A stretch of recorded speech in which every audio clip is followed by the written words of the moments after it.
The mining colony on Kepler 442b was dying.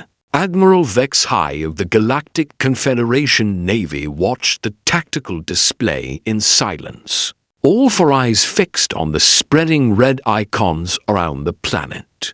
Each new contact pulsed like a drop of fresh blood. Zapirian raiders, Admiral. His tactical officer said quietly. 3 battle groups. 60 warships.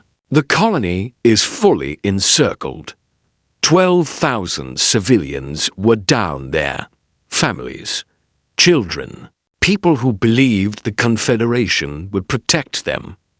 How long until our nearest fleet? Vex High asked. 18 hours, sir. Too long. In 18 hours there would be no colony, only wreckage cooling in vacuum. Vex High opened his mouth to order a desperate, hopeless relief attempt with the few ships nearby, when his communications officer stiffened. Admiral. New signal. Unknown vessel. Requesting permission to assist. Vex High's tentacles twitched. Unknown. No Confederation ID. No match in any database. Put them on. The main view screen flickered alive, showing a ship of harsh angles and bare metal. A predator with all its teeth showing. Grey armor plates were covered in unfamiliar markings. Weapon ports dotted its hull like staring eyes. A human face appeared on the display. Narrow eyes, dark hair pulled back, expression controlled but intense. This is Commander Sarah Chen of the Earth Defense Force destroyer HDS Relentless, she said. We received the colony's distress call. Approaching now. Estimated arrival time, 4 hours. Whispers had drifted through the outer colonies about these newcomers from a single blue world. On the edge of known space, humans, primitive engines, crude armor, no refined energy latticework. Yet every diplomat who returned from dealing with them carried the same impression. Something about them felt dangerous. Commander Chen, Vex High said carefully, you are facing Zapirians. Their fleet counts over 60 warships, 15,000 warriors. What strength do you bring? Chen glanced off-screen for a moment, then back. 1 battalion, 800 soldiers, plus 3 escort ships. Vex High heard the sharp intake of breath around his bridge. His tactical officer leaned closer. Sir, 1 battalion against a Zapirian warhost is suicide. Commander, Vex High said. You should wait for Confederation reinforcements. The Zapirians are not pirates. They will annihilate you. With respect, Admiral, Chen replied. This is not our first war. We will assist the colony. The transmission cut. Vex High stared at the empty screen, feeling something he had not felt since his first battle. Helplessness. 4 hours until the humans arrived. 18 until his own fleet. The colony's fate now rested on a handful of primitives who did not understand what they were walking into, or thought they did. 4 hours later, 3 human ships tore out of hyperspace near Kepler 442b. They were small beside the massive, jagged silhouettes of Zapirian warships. The raiders reacted instantly, 20 ships breaking away from the siege line to intercept. Watch closely, Vex High told his staff. Already bracing for the slaughter. The slaughter came, just not the one he expected. The human ships did not retreat or attempt a stand-up duel. Their engines flared, and they hurled hundreds of small objects toward the planet, each leaving a streak of fire. Drop craft, Vex High realized aloud. They are sending troops to the surface. The human ships turned. sliding between Zapirian weapon arcs, firing only enough to disrupt pursuit. It was sloppy by Confederation standards, wasteful, reckless. It worked, Admiral. The sensor officer said, voice thin. I am reading multiple high-energy events on the surface. Weapons discharges, explosions. The humans are engaging the Zapirians' ground side. Vex High pulled up the colony's surface feeds. The image shook with explosions.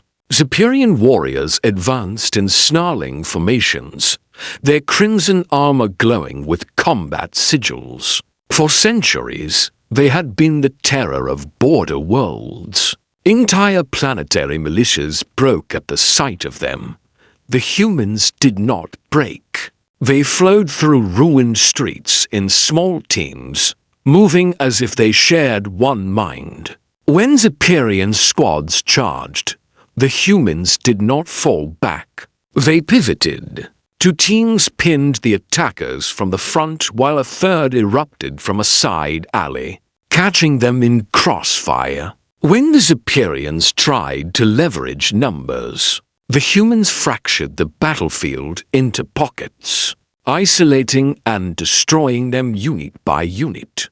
Look at their coordination, Vex High whispered. There was no shouting, no panic. Orders came in clear, rapid bursts. Bravo, left flank, push to building Gamma 6. Charlie, suppress that heavy plasma nest. Delta, breach on my mark. 3, 2, 1, now. They advanced under covering fire, never leaving a lane unguarded, never exposing a comrade without someone watching their back. When a human fell, others surged forward, dragging the wounded into cover while others laid down a wall of fire. That made Zapirian veterans flinch. The Zapirian war cry, a sound that had shattered 100 armies, rolled across the colony. The humans did not retreat. If anything, they fought harder. 6 hours later, the battle ended. The Zapirian warhost that had come to burn Kepler 44 to be lay broken across the colony. Their ships fleeing orbit in disorganized clusters. Over 12,000 raiders dead. Survivors routed. Human casualties. 30-7. Vex HFY opened a channel, his mind struggling to fit the numbers into any sensible pattern.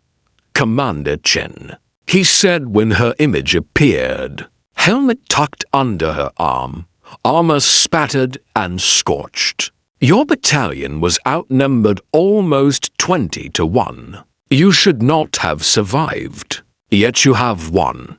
How? She looked tired, but there was a light in her eyes that unsettled him.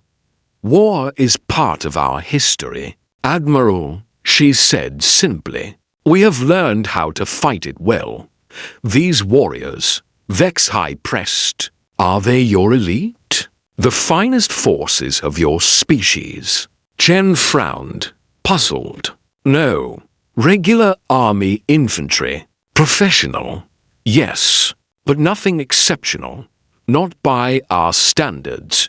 The channel closed. Vex High sat motionless, the quiet of the bridge pressing in around him. Outside, Zapirian ships fled in panic from a force they had enormously outnumbered. If this was normal for humans, what did they consider exceptional? 6 months later, the council chamber of the Galactic Confederation hummed with uneasy energy. Holographic projectors flickered to life as Admiral Vex High stepped to the central podium. The curved seats of the chamber were filled with representatives of dozens of species, their eyes, lenses, and sensory organs fixed on him. Honored counselors, Vex High began. I present my observations of the species known as human. Behind him, Footage from Kepler 4-4 to be ballooned into the air.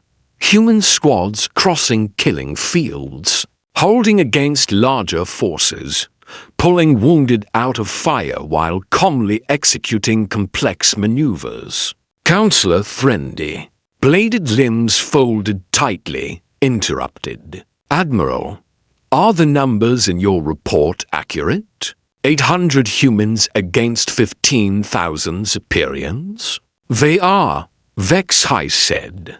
If anything, the estimate of Zapirian strength is low. The humans lost 37 soldiers. The raiders lost over 12,000. A ripple of disbelief circled the chamber. The Zapirians had ravaged worlds for generations. They had never been beaten like this. What makes them so effective? Asked Counselor Miexter, crystalline facets glittering. Vex High played a scene in slow motion. A human squad was encircled, shields glowing under repeated impacts. Instead of collapsing inward, they tightened formation, called for support, and held. Within minutes, additional squads appeared on the flanks, hitting the Zapirians from unexpected angles. They planned for failure, Vex High said. When Plan A falters, they switch to Plan B when that fails. They already have Plan C, D, and E in reserve. Their doctrine is built around adaptation. Another clip. A medic running into a storm of fire to reach a fallen comrade. The Zapirians, expecting the line to waver, pressed forward. Instead, human soldiers charged to cover the medic, giving up advantageous positions to shield one wounded man. The humans have a principle they repeat constantly, Vex High explained. No one is left behind. It is not a slogan. It is a belief. A human soldier will die rather than abandon a comrade. This makes them willing to accept risks that other species would never consider. Even the fiercest warriors feel fear, Counselor Threndy said. Do humans not? They do, Vex High replied quietly. The difference is that they train to act despite it. Their discipline is frightening. He hesitated before playing the final sequence. A human officer, Commander Chen, leading an assault on a fortified position, walking into fire with the unhurried focus of someone crossing a busy street. When I asked if her troops were elite, she called them regular, Vex High said. I have since made discreet inquiries among human officials. When the term special forces arises, they become very careful with their words. The chamber grew very still. What are these special forces? Counselor Jacra demanded. I do not know, Vex High admitted. Every path of inquiry is quietly closed. Silence settled like a weight. For the first time in centuries, the Council faced a military mystery it could not penetrate. Wolf 359. The Joint Research Station hung in the black like a jewel, its rotating rings glowing softly. Inside, 8,000 scientists and families believed they were safe, wrapped in the laws and treaties of the Confederation. They were wrong. Multiple hyperspace signatures, reported Lieutenant Hayes, his voice cracking. 47 warships, unknown configuration. Alarms screamed through the station as Admiral Patricia Morrison strode into the command center, throwing herself into the chair overlooking the main display. The incoming fleet fanned out with predatory precision. Then the first volley hit. Impact tremors shook the station. Shields flared, already dipping into the red. Korak Empire, Admiral, Hayes shouted. They are declaring this system annexed territory. No response to hails. Minimal defenses, Morrison thought. No main fleet within 12 hours. No way out.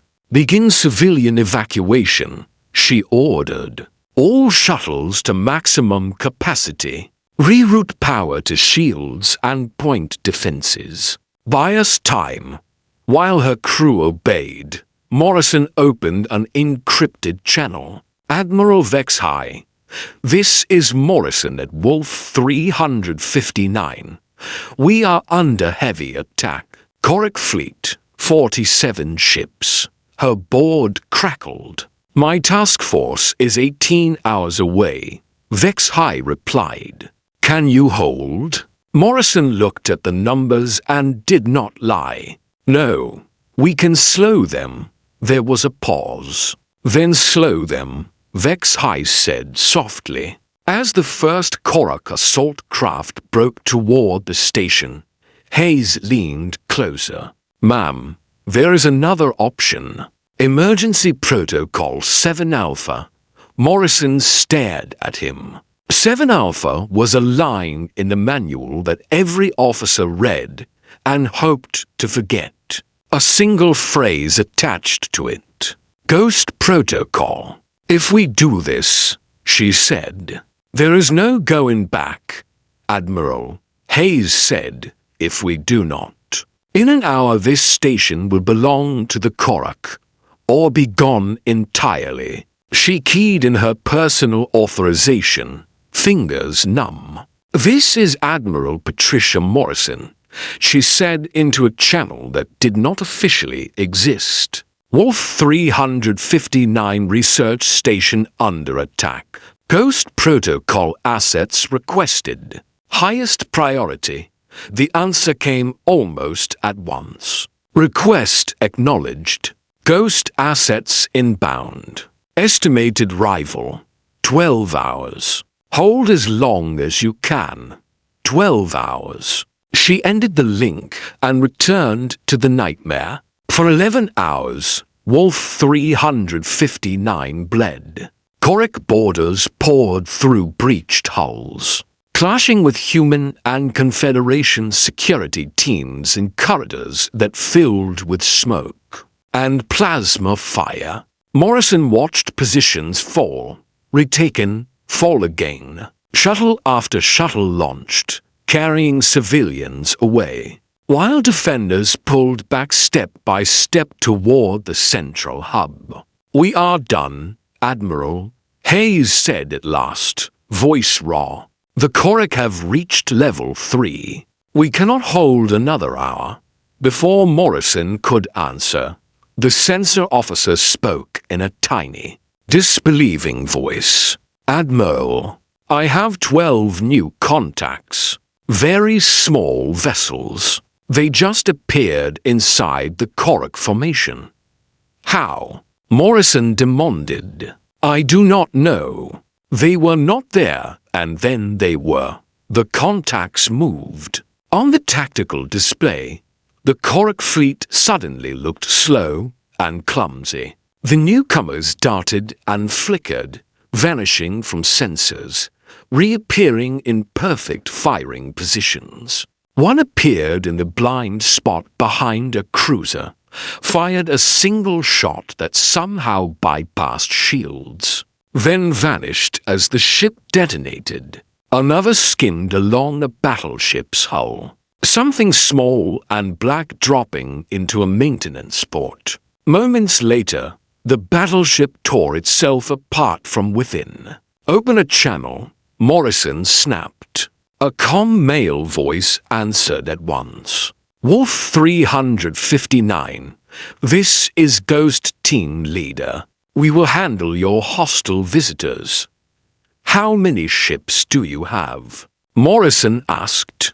12, he replied. It will be enough. For 2 hours, the Corrick fleet died. Not in glorious battles, not in mutual bombardment, but in surgical, precise strikes that left no room for counterattack. The attackers never got a lock, never found a target to hit. By the time the surviving Korak ships managed to align for retreat, only a handful remained. Then those, too, vanished in flashes of light.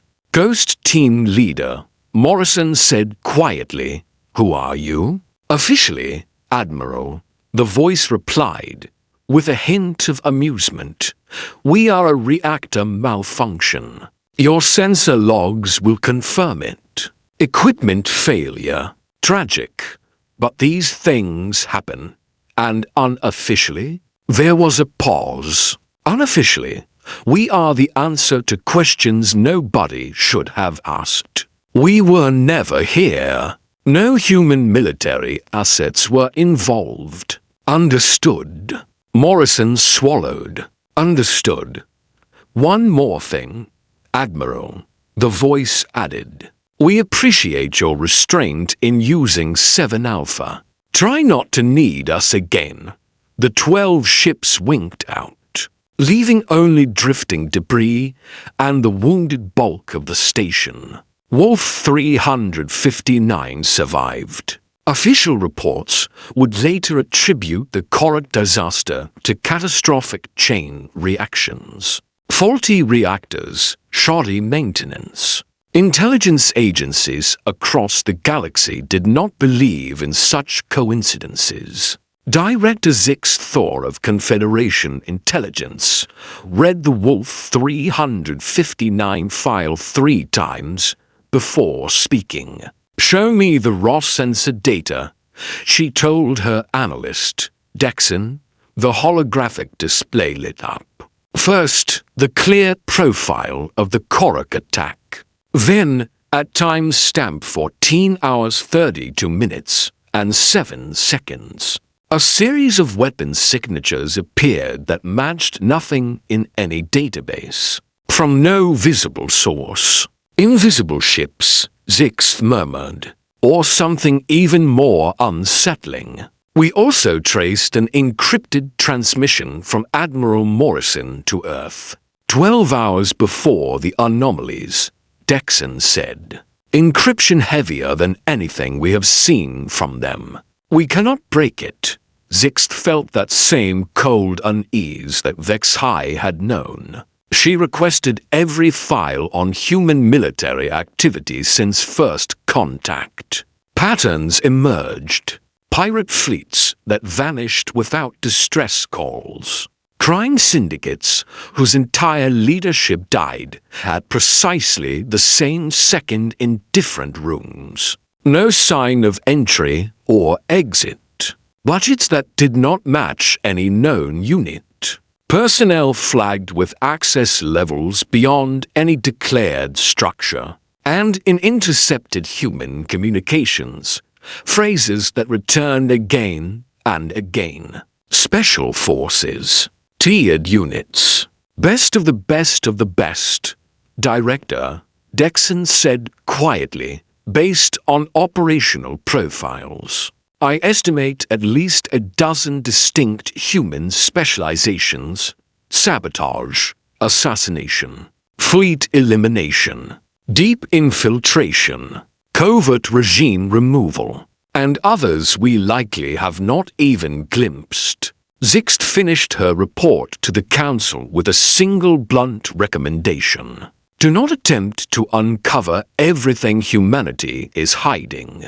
Make absolutely certain you never become the reason those assets are fully revealed. 1 year after Kepler 4 for to be, the Grand Assembly Hall of the Confederation shone with banners and floating lights. Human representatives sat at the center of the vast chamber, while Admiral Vex High held a crystal artifact in both hands. The Protector of Peace Award, given only 7 times in 1,000 years. "When we first met humanity," Vex High said, voice echoing through the hall, "we believed we understood war. We were wrong." He gestured. The air filled with silent images. Kepler 4 for to be, where 800 humans shattered the most feared raiders in space. Wolf 359 officially a tragic choric malfunction. Unofficially a massacre carried out by unseen hands. Pirate flags burned. Slave markets empty. Border worlds safe. Through their actions, Vex High continued. Humans have brought an uneasy but real peace to regions once drowned in blood. They protect not only their own people, but strangers who can offer them nothing in return. Ambassador Susan Martinez rose to accept the artifact.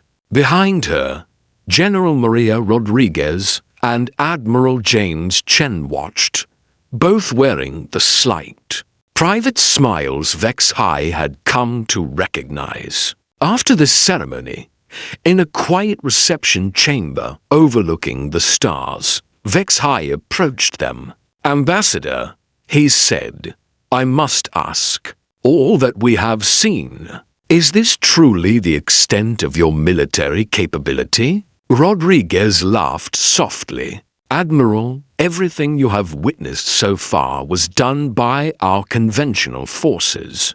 Conventional. Vex High repeated. "Kepler 4 to be was Tier 1, Chen explained. "Elite, yes, but still regular doctrine. Wolf 359 involved one of our Tier 3 units, experimentals, and Tier 2? Counselor Threndy asked quietly from nearby. The aliens had drifted closer, drawn as if by gravity. "More specialized," Rodriguez said. "Smaller teams, harder missions, and Tiers 4 and 5? Me Exter asked. His crystalline surface had gone almost dull. The humans exchanged a look that Vex High could not read. Tiers 4 and 5 exist to deal with situations that threaten more than planets. Rodriguez said at last. "We hope never to need them." Vex High felt the room's temperature drop, though he knew it had not.